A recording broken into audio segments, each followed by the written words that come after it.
If you've got your Bible, I just want you to turn to Matthew chapter 4, and I want to read just a couple of verses. No doubt in a church like this where you get incredible teaching, you would have read the Bible through 3 or 4 times each at least. So, it's all up here, but we'll look at a few verses here. Matthew 4. Oh, look at Joel Richards. Hasn't changed at all. Just handsome as ever. Sorry, just reminiscing. And then BJ, he hasn't changed either. This is just indulge me for a couple of minutes. Matthew 4:18. Jesus, walking by the Sea of Galilee, saw 2 brothers. Simon, called Peter. He must have been Indian, because Indians, we have 2 names. It's like one name, but you call them something else, and it doesn't make any sense. If you're not Indian, don't worry about it. Simon, called Peter, and Andrew, his brother, casting a net into the sea, for they were fishermen. Then he said to them, "Follow me." Everyone say, "Follow me, and I will make you fishers of men." Wow, what a huge statement. Then immediately they left their nets and followed him. Going on from there, he saw 2 other brothers, James, the son of Zebedee, and John, his brother, in the boat with Zebedee, their father, mending their nets. He called them, and immediately they left their boat and their father, and they followed him. Wow.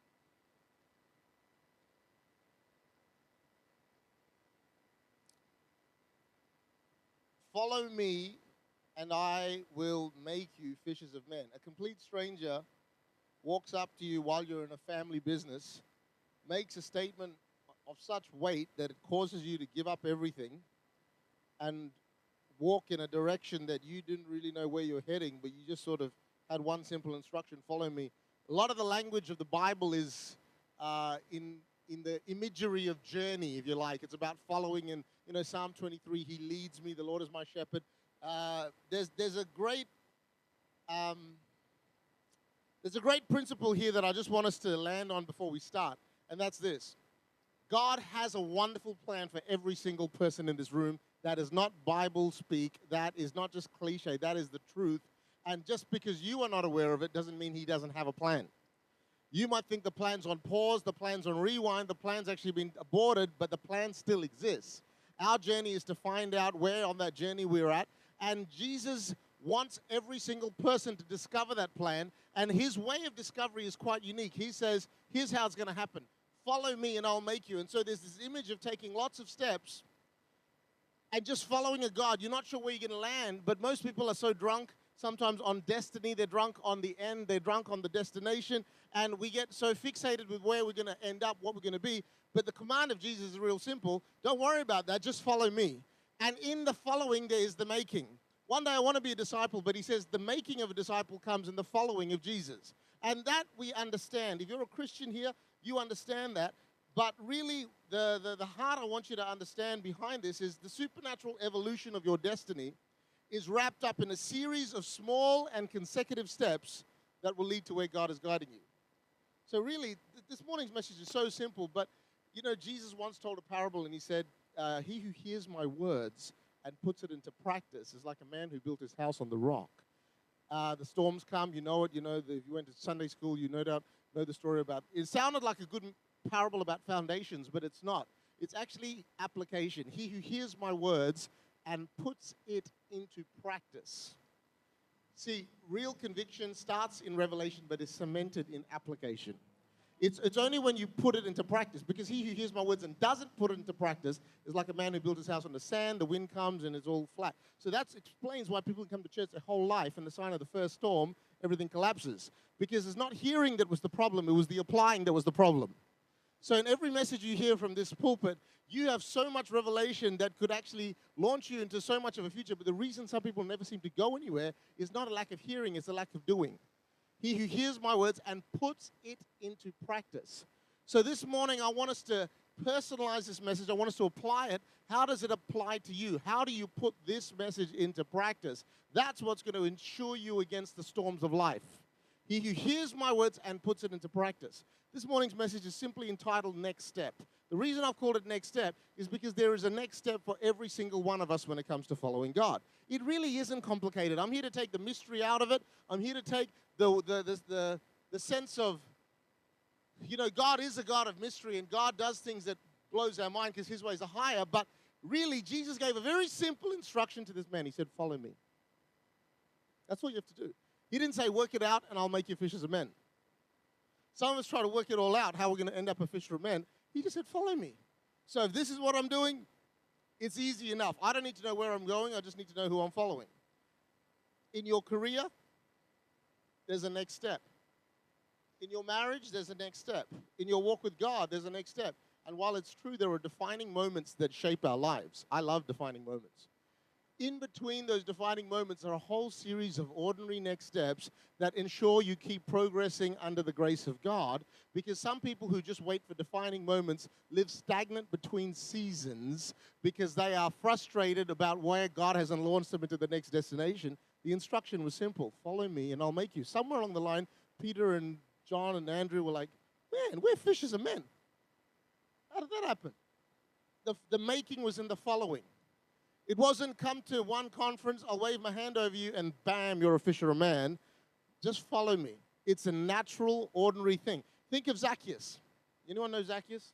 Zacchaeus was a very little man, and a very little man was he. Climbed up to this is the musical version. Basically, here's what happened. His name actually means pure. I don't know if you understand that. Zacchaeus' name means pure. He turned out, because of life choices, the absolute opposite. A tax collector who was stealing from widows. And yet God probably had a destiny over his life called, you know what, Zacchaeus, I want you one day to be a philanthropist, a pure philanthropist that just gives away stuff. But how many of us have made life choices that have led us away from the purpose of God for our life? I'd be the front of that queue, like all of us. We've all made choices that led us away. And you think about that day when, you know what happens in Luke 19. You've no doubt heard the story. Think about it. It wasn't as dramatic as one big conversion, although it may look like it. I put to you that maybe Zacchaeus' conversion, maybe the journey to his destiny was actually a series of small steps. And let's use it as a little metaphor for his journey. Maybe Zacchaeus was at one day at work. Just use your imagination with me. And he's like, you know what? Oh, I've got 2 more widows I want to rip off today. And, oh, well, you know what? I don't feel like ripping off widows today. I don't know. I heard there's this Jesus parade in town. And maybe I'll just go to the Jesus parade. And then maybe, you know what his next step was? It wasn't philanthropy. When you're a messed up thief and you've got this prophecy over your life that one day you're going to be a pure philanthropist, it seems like an eternity away. But maybe he just took the next step and he said, you know what? I'm not going to rip off widows today. I'm going to go to the Jesus parade. And he just took his next step. He just decided to come along and check out what was going on. Some of you, you've taken your next step. You're here this morning. You could have not been here. You could have slept in. You could have watched something meaningless on television this morning. You could have done you took your next step. You came to the house of God, and then you just took your next step. Some of you, that's huge. Some of you took your next step, and you actually came forward the front. You know, he walked to the Jesus parade, but he had a problem. He was short. So what did he have to do? He just took his next step. He climbed the tree. You know what climb the tree represents? Hunger. It's like, I'm not just going to take the next step and come to the house of God. I'm actually going to put my hunger on display. I'm actually going to see God. Some of you didn't just take the next step. Maybe some of you have been taking the next step for years. You've just come and sat in the same seat every week. Time to take the next step. Come out to the front. Lift your hands and worship. Do something. Take the next step. There's a next step. And then eventually, because he took the next step and he was hungry for God, he caught Jesus' attention. Jesus looks at him and says, hey, come down. Guess what? He had to take his next step. What was his next step? Get off the tree. Why get off the tree? Well, because sometimes we need to humble ourselves. Sometimes it's the opposite of what we did. He took his next step. Zacchaeus, what does getting off a tree got to do with philanthropy? Nothing. But he just took his next step. And then he was like, you know what? Come to my house. What's your next step, Zacchaeus? Open your house. Be involved in the hospitality. Do something. What's hospitality and opening your house got to do with pure philanthropy? Nothing. It was just his next step. And then he went to this house. And then, Zacchaeus, what's your next step, Zacchaeus? Open your heart. Salvation comes into your house. Some of you this morning are going to get the chance to take your next step, and it's to open your heart. You've come to the house of God. You've even sat through the service. But some of you really need to take that next step, whatever that is for you. He opens his heart. Wow. Next step. Okay, I'm going to give 4 times to all who have stolen and half my goods to the poor. Philanthropy. But if he just thought, one day I'm going to be a pure philanthropist and never bothered to take his next step, listen to that urge to go, you know what, I'm not going to rip off the widows, I'm just going to check out the Jesus parade. He wasn't waiting for the supernatural wave to come and launch him from zero to hero, which sometimes we can do in our churches because we want God to shift everything real quick, real fast in one swipe. But life is a series of next steps. I don't know the details, but because I know Pastor Joel and Sharon, I'm sure even in this church, there's a next step for everyone. I'm sure if you come and you want to get involved or get connected, there's a next step. You can get connected. You can go to some teaching course. You can send your kids to youth. There are next steps in this journey, and all I want to do this morning is make a few statements about next steps that I hope will be so practical, but it'll launch every single person, no matter who you are, and it'll encourage you to keep going on the journey of faith. Because what I don't want to become is a stagnant brick waiting for the next wave of God to pick me up and throw me somewhere else. When God says, come on, follow me, and I will make you. The making is in the following. Here's a few statements. Number one, a dream without a next step is a fantasy. Oh, there you go, it's on there. A dream without a next step is a fantasy. Everybody here has dreams. Or at least one point in your life you did. But a dream without a next step is a fantasy. Jesus didn't say, listen, he didn't say, wait on me and I'll make you fishers of men. I believe in waiting on God as much as anybody, trust me. But he said, follow me. There was an activity, there was a step, there was an intentionality required. See, waiting on God, even if you did it, is not an inactive passing of time. You actually, and I actually have to walk through. And you know what? Maybe you want to be a business leader. Are you reading Harvard Review Weekly? You want to be a great mom. Are you hanging around good mums and getting mentored? You want to be involved in the worship team? Are you listening to music, like worship music maybe? I had a friend. Yep, I do have friends. And this guy was in law school with me. Didn't know he was a Christian. Found out he was a Christian when we met at some conference a couple of years after we graduated. And I'm like, hey, man, how you doing? He's like, hey, and we sort of just connected. And I said, what are you doing? And he asked me, and I told him I was involved in church. I'm still working as a lawyer, but I'm serving, da-da-da. I said, what are you doing? He goes, oh, look, I just quit my job recently. I said, wow, awesome, what are you doing? He goes, I just want to wait on God. I go, awesome. I said, okay, how are you going to pay the bills? He goes, oh, I'm staying with mum and dad. I'm like, you're awesome. Your parents are awesome. Anyway, so he just waited on God. And I saw him about a year later at, again, some other conference thing. And I said, how you doing, man? What are you doing? Oh, I'm still waiting on God. I said, the whole year? He goes, yeah, the whole year. I feel like God's told me to wait on him for 3 years. I'm like, okay, fair enough. You know, God could say anything. We don't put him in a box. Like, 3 years. So 3 years, you just, yeah, oh, wow, man, you're going to be a giant in the Lord. That's amazing. Meanwhile, I'm busy and stressed and everything else. I see him about 2.5 years later. Now it's well past the 3-year period. I'm condensing the story real fast for you, as you can tell. And I said, hey, man, how you doing? He goes, yeah. I said, what are you doing now? He goes, well, I'm still waiting. I said, isn't it finished, like the 3-year thing finished? He goes, no, I just feel to keep waiting just a couple more years. I was like, are you serving anywhere or doing anything? Are you sort of learning? Are you getting engaged anywhere? No, just waiting. It's glorious. I said, okay, awesome. But then, is there any outlet? Like, are you doing anything with this? Oh, no, just waiting. I said, okay, cool. I see him about a year later, year and a half later. He's still waiting. And he goes, oh, yeah, it's just a real season of waiting. I'm like, I said, maybe he's not coming. And I didn't mean that rudely. Maybe I did. But I'm like, are you waiting like the second coming waiting? Or are you sort of waiting for, like, what? Come on, man. I was getting agitated listening. And you know, I thought about it. It's a real shame. For last I heard, I don't want to finish the story because I'm not sure it goes anywhere, and that's the whole point. No matter what dream God has given you, see, God had given him a dream. At some point, you need a next step, or the dream is a fantasy. Oh, I want to be the greatest whatsoever. Well, what is your next step? What are you doing? I want to be a better parent. I want to be a better husband. I want to have a greater marriage. Well, what is your next step to making sure your marriage gets better? A dream without a next step is a fantasy. Second point, next steps may not be spectacular, but they're always significant. Next steps may not be spectacular, but they're always significant. Sometimes we miss our next step because we're looking for the spectacular. Your next step might be so simple. King David, you know David, shepherd boy? One day, he goes from rejected to elected because the prophet Samuel walks into his house after his dad forgot about him and said, you, my son, will be king. Like, me, shepherd king? Yeah, you, shepherd boy, going to be king. Wow. Imagine the elation that went through his veins when he was suddenly fueled with a sense of supernatural destiny. Wow, just a guy taking care of the cattle, and now he's been anointed the next king. You know what his next step was? It wasn't king's classes. It was go back and take care of the sheep. But Dad, do you understand who I am now? Before I was just your son. Soon I'll be one day your king. But his next step wasn't, if he looked for the spectacular, well, where do I go for king's training? No, the next step was real simple.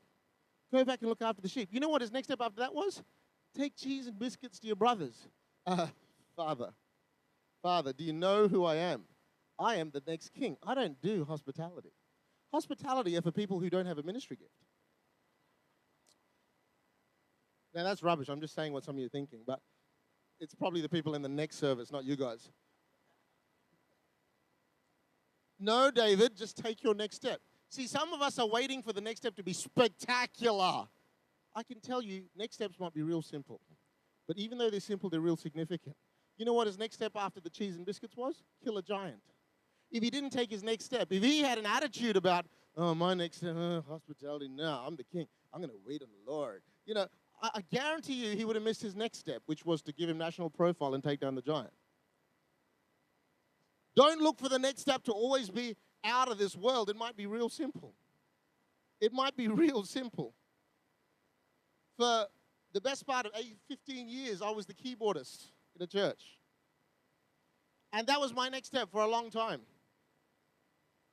I'd go, oh, man, how come everyone else seems to be progressing in life? Where's my next step? Next step might be real simple.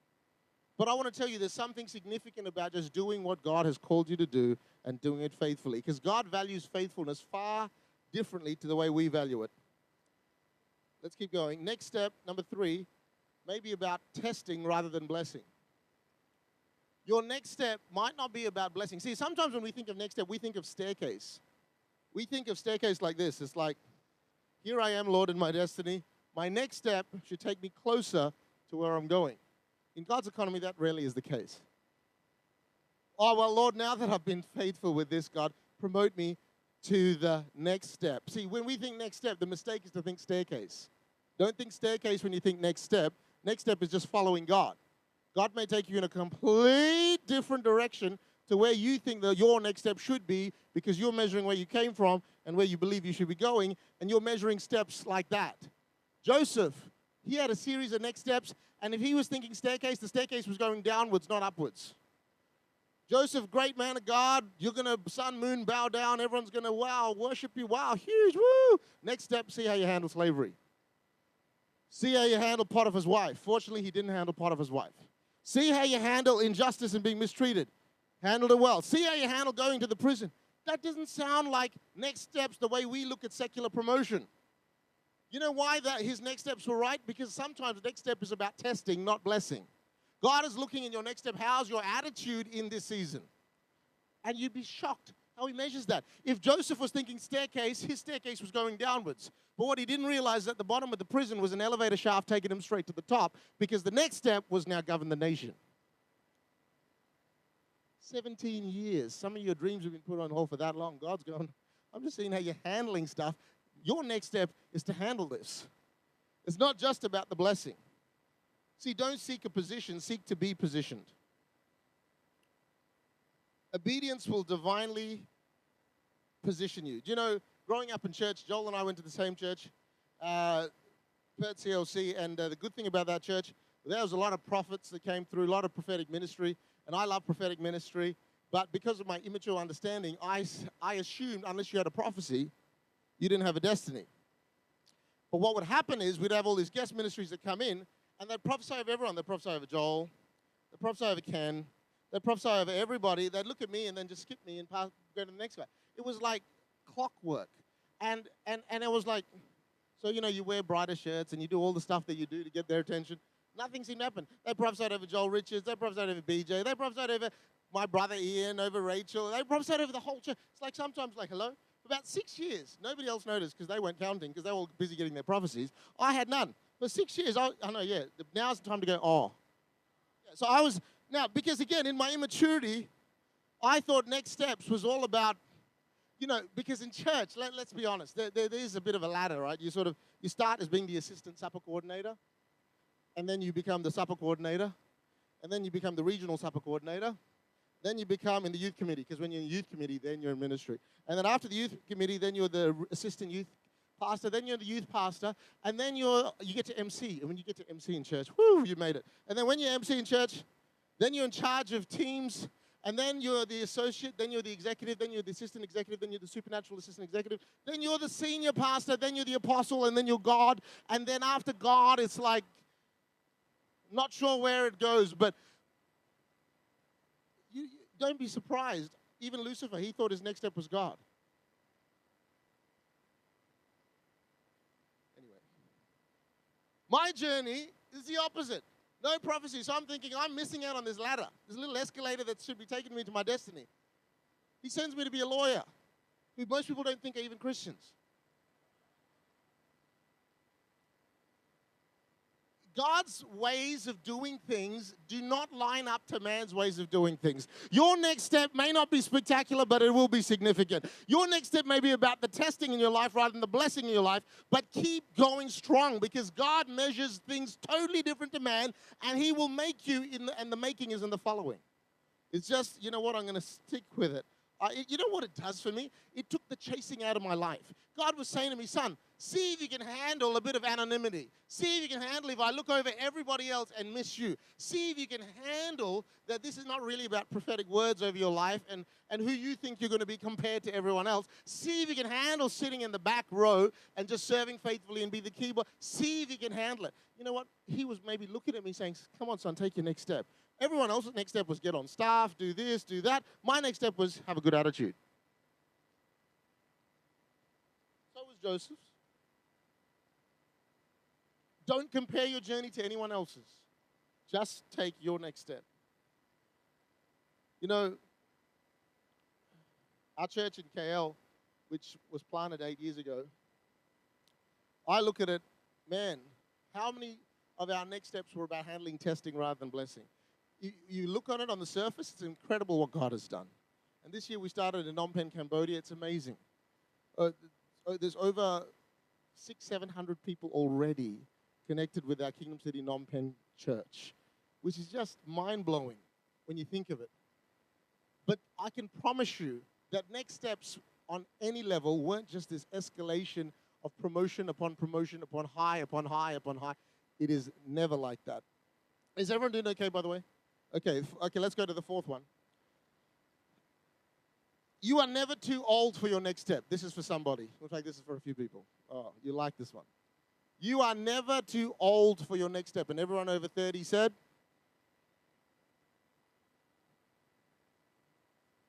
Everyone over 40 said? Everyone over 50 said? Everyone over 60 said? Everyone over 61? 70? Wow. Anyone over 80?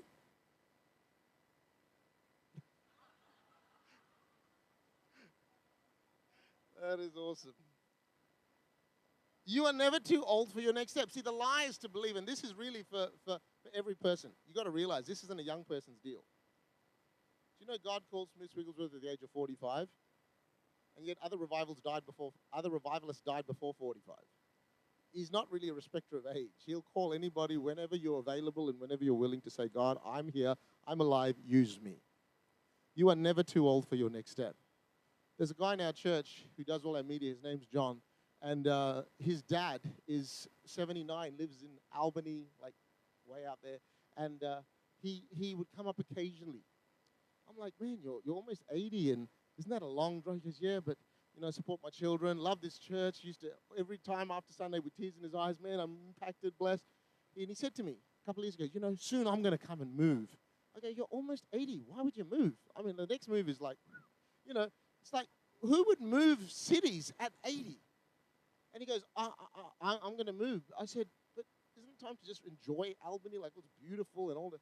He goes, yeah, no, I want to take my next step. And I was thinking, wow, okay, sure enough, about a year ago, he relocated. He sold his farm, moved him and his wife. And I said, why did you do this? Just to be close to the kids? He goes, yeah. He goes, I just feel there's a buzz here, and there's an excitement, and God has something for me. I'm like, you're 80. You're 80. I'm just putting my own limitations on him. But he's not having a bar of it. He's like, yeah, he's at 80. Now he comes to our church. He bought a recent house. The thought of moving house makes me tired. He's 80 and he's moved house. And not only has he moved house, he's got involved on our women's conference. He's serving, like all the men handing out flyers and pamphlets and serving hospitality. He's in our prayer team. He comes to our prayer meetings. He's 81 now. And he's still taking his next step. You are never too old to take your next step. There is no retirement in the kingdom of God. Caleb, at the age of 85, says, give me my mountain. He didn't go, oh, we're in the promised land now. We're sorted. We're done. Pretty much it's time to relax and retire. No, even at that age, he's taking his next step. You are never too old to take your next step. Nobody here is even close to 80 or 85. We just found out. Another friend of ours, John Herbert, who's a good common friend, and his dad recently passed away, close to the age of 80. And John's telling me off the record about how even in his last few days, he's on his deathbed. Literally, his feet are swollen, he can't walk. And he's leading the nurses to Christ. He's talking to other patients, praying for them. I mean, he deserves to be surrounded with his family, friends, put his favorite hymns on, and say, I'm ready to slide up the elevator to glory.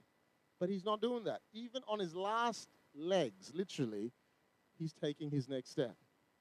There is a next step. Why are some of us depressed? Why are some of us, oh, it's over? It's not over. You are not too old. Let today be the day you say, God, recharge me. And whether it's testing, whether it's blessing, whether it's simple, whether it's spectacular, take your next step. Some of us in our times with God, we've just stagnated. Take your next step. You're never too old to take your next step. And I'm going to give you one more, and then we're going to close. We're going to pray. Others are waiting on the other side of your next step. Now, you could have listened to this entire message from a selfish perspective, and it would have been fine.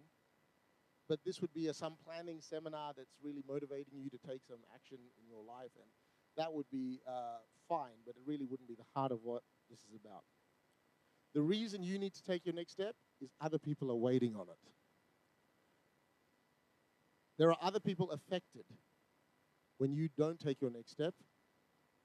There are other people that are influenced negatively or positively if you do take your next step. You know, it's not just about you. Oh, God just passed over me. Oh, well, I guess I've got nothing else to give. No, my friend, if it was just about you, you can do what you like, but it affects your family. It affects your future. It affects your community. Every step you take or don't take affects someone else. Young lady, if the guy's been dating you for 4 years and he still won't put a ring on your finger, if he can't take the next step, you just take the next step, find the next guy. Like, seriously, young man, you won't do that. It's your inability to take the next step is not just about you. It's affecting someone else's life. You won't take the step to say, you know what, I'm going to commit to the house of God, or I'm going to get involved with this.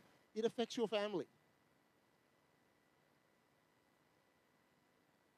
Do you know David, the awesome guy we talked about, rejected to elected? Fast forward in his life.